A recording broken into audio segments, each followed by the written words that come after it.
Welcome back, everyone. Mike McConville here one more time for String Tech. We've got a couple of amazingly beautiful guitars. Now, I've done quite a bit of work for Chris already. This guitar he had commissioned. It was made in Vietnam. It looks like it's seen a few winners, and it's moved around considerably. Let me just get a straight edge and show you what the issue is here.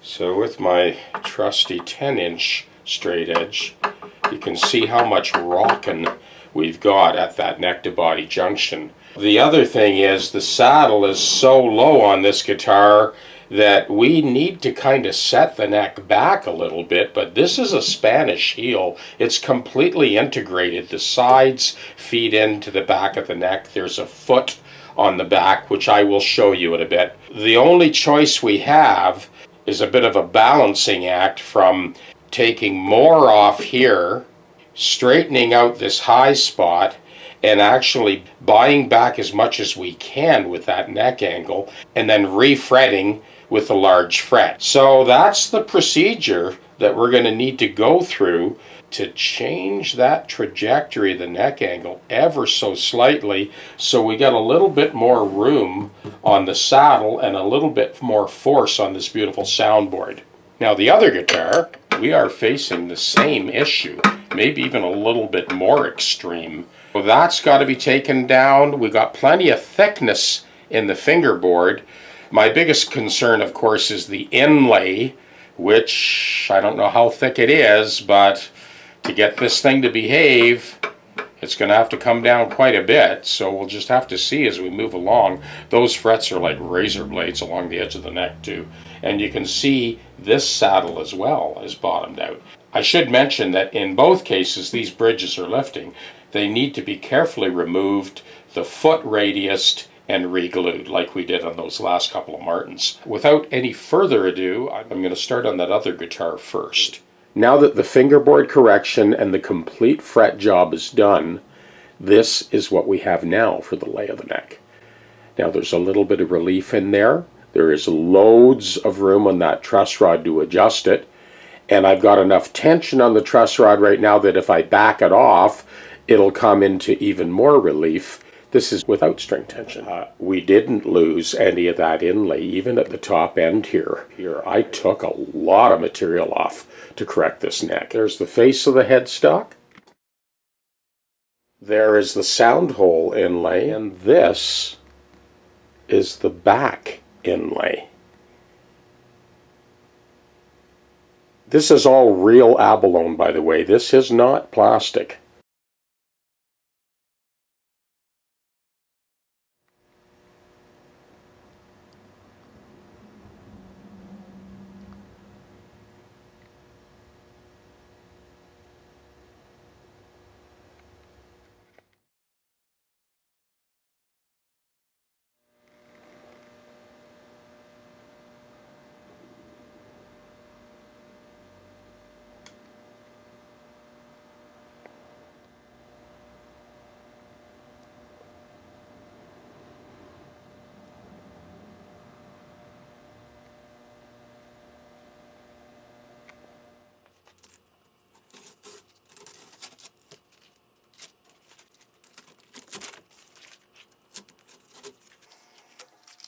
Here's another look at the headstock. That is the access to the truss rod here. There is no truss rod cover. Look at that beautiful work on the cutaway and the figure on the sides. Well, next task is the bridge needs to be removed very carefully. And this is where the rubber hits the road. 250 watt bulb, 3.5 inch distance, 7 minutes. All right, here's what we have. This is the original bridge. So first of all, you don't spray a finish over top of a bridge. So as you just saw in the previous clip, I heated up this bridge from the base wing to center and slipped my probe under there and then got all my little, as you saw on that Martin D41, I got all my little helper chips in there to hold it up. I heated it again a second time from about here to here. And then I use those small chips to hold that up. Of course, the top itself was protected by heat guard, that old ironing board material that I use. So it took 4 sessions to get this bridge off cleanly. I wanted to explain that before I show you the top where this bridge was attached. This original bridge was kind of put into place on a bed of epoxy, so it was not an easy thing to remove. So the next step, I have this chunk of ebony fingerboard material, and I face jointed the one side and then trace this. I'm telling you all the steps that I went through to do this. So I put 2-sided tape on here and tape that bridge into place. And then the first thing you do before you cut the shape is, with this bridge taped to the piece of ebony, I spot drill each of these holes about 1/8 of an inch deep. Then I cut the bridge slightly oversized. I did lay masking tape down so I could see the pencil line, and I cut the bridge slightly oversized. So there was a little bit more in the front, a little tiny bit more in the back, all the way around perimeter, and then a little bit longer on the wings. Once that was done, I through drilled those holes, cut the larger perimeter, and sanded it down to get a good representative of the original bridge shape. And then I went to the disc sander and sanded a 24-foot spherical radius on the foot of the bridge. So let's go to the guitar and take a look. So I'm happy with this fit. I am going to pull this bridge off because I want you to see the actual soundboard surface before I glue the bridge on. I have these unions with the rubber-lined washer on both sides to kind of hold that bridge in place. Now, I have mentioned this in other videos. I am able to shift the bridge ever so slightly before I torque this down. Let me take this other one off so you can take a good look at the footprint on the soundboard.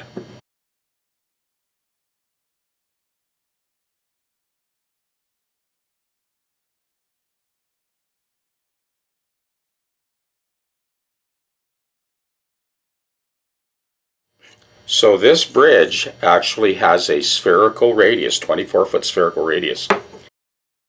I did not take a single speck or sliver of wood. What complicates this a little bit further, because of the way the bridge was attached on that bed of epoxy, and then later the finish was blown over top of the bridge, well, you end up with a ridge all along that outside where the finish kind of pools up at the intersection of the bridge and the soundboard. So I very, very carefully spent quite a bit of time actually just getting this down to the point so that when I put the bed of glue on, it will be the same thickness as the finish. You can see that here the bridge actually extends onto the finish a little bit. It's a little bit wider than the original bridge, and it needed to be able to cover up that footprint. So I am going to mask this off one last time. A little tiny trace of epoxy here still, and here.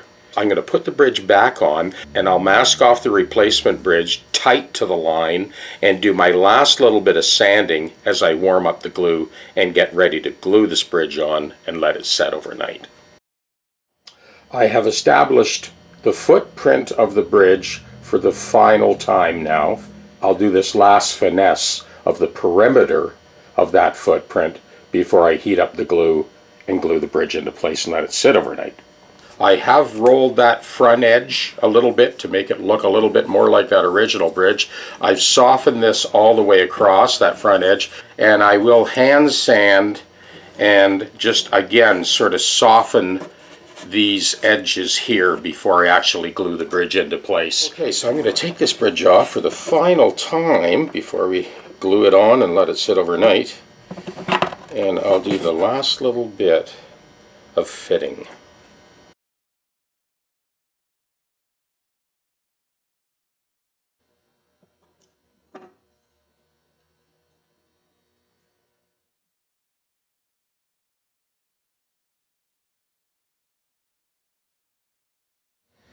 So what I'm doing here is I'm getting the last little trace of that ridge line of the finish buildup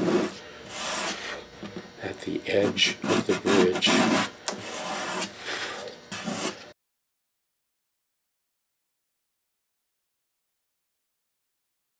So the wood glue that I'm using, the thickness of that bed of glue will be dead even with the thickness of the finish. And this gives us completely intimate contact between the foot of the bridge and the surface of the soundboard.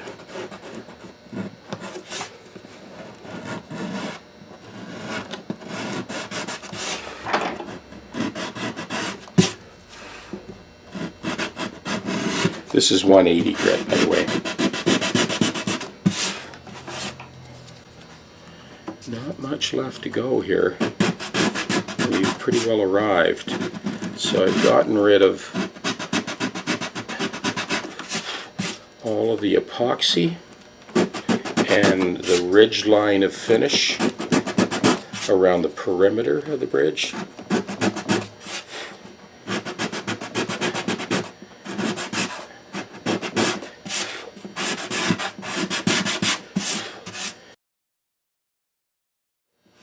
And we are essentially ready to glue.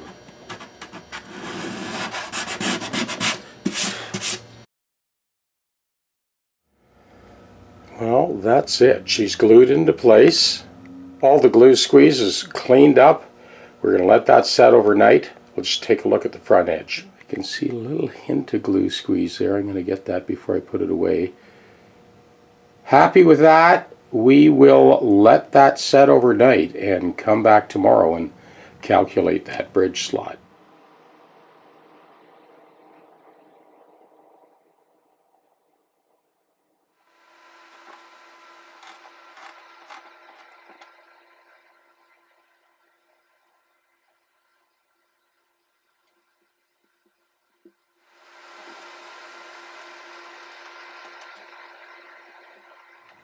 Well, here's a tip for extracting that 1032 rod after the glue has set.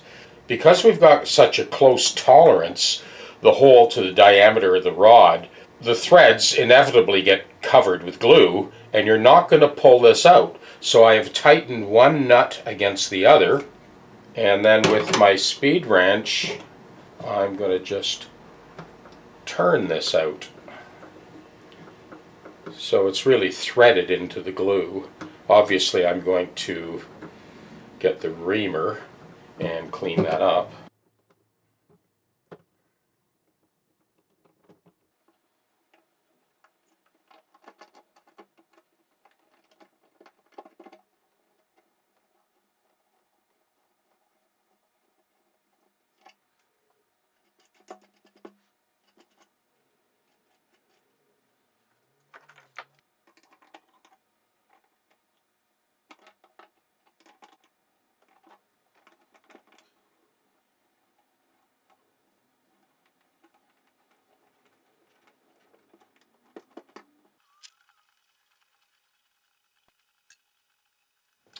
We are getting ready to slot the bridge, but I want to take a minute and explain how I've arrived at this measurement. The first thing you do is switch to metric. Why? Well, because metric is divisions of 10. And if you have divisions of 10, that allows me to use this formula, which works on a percentage of the scale length.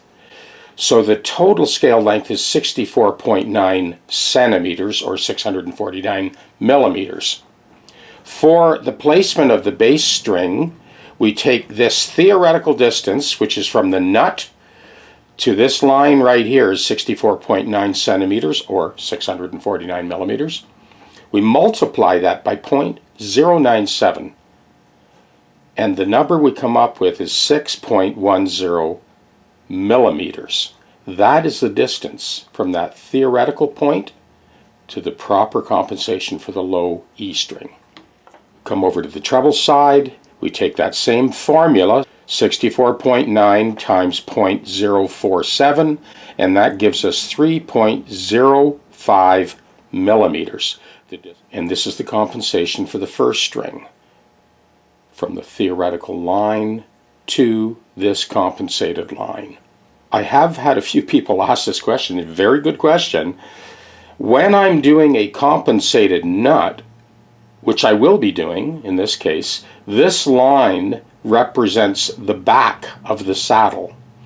If you're not doing a compensated nut, then this line would represent the center of the saddle.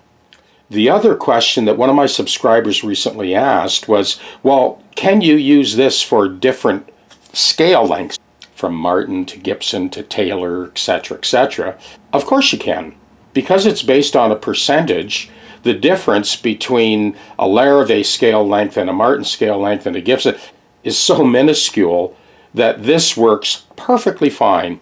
Just remember that first step, convert to metric immediately, ditch the imperial. Now you can work on a percentage. This works very precisely, and you will hear it when we're all done.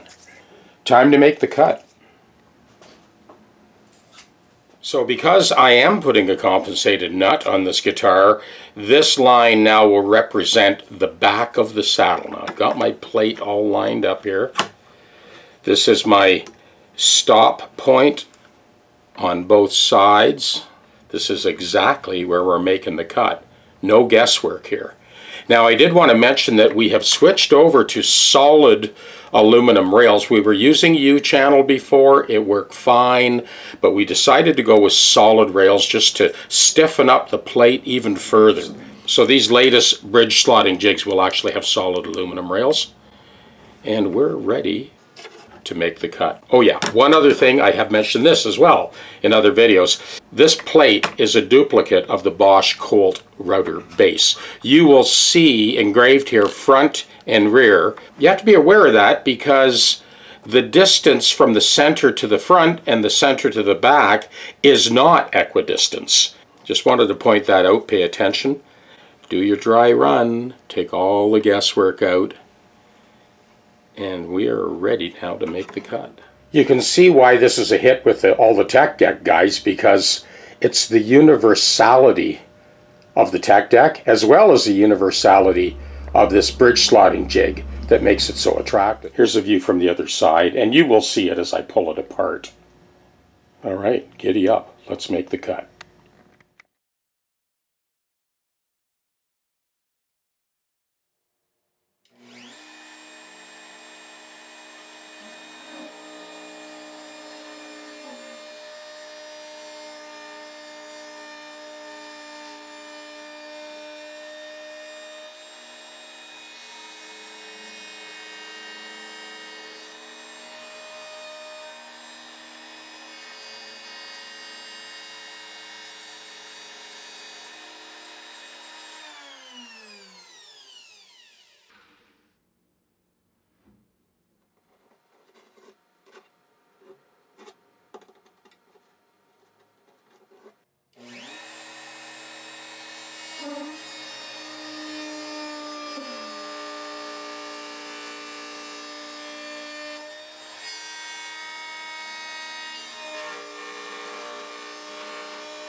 Well, the way Darcy has this packed, it comes right out of the box, assembled, just like you see here. Open the box, lift it up, set it on the guitar, you're good to go.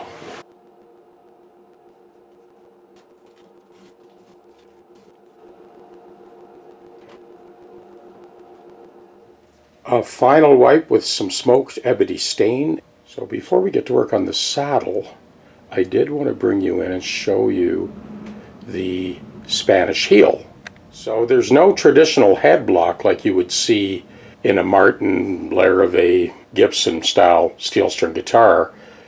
The neck is all integrated. The sides are slidingly received into the edge of that block that you see, that mahogany block. So there's no way you're doing a neck reset on this guitar. You'd basically destroy the thing even attempting to do it. But we didn't need to. The way we did it was much more stealth, and at a glance, when we're all done, nobody would ever know that anything was done. That's the idea. Cover your tracks.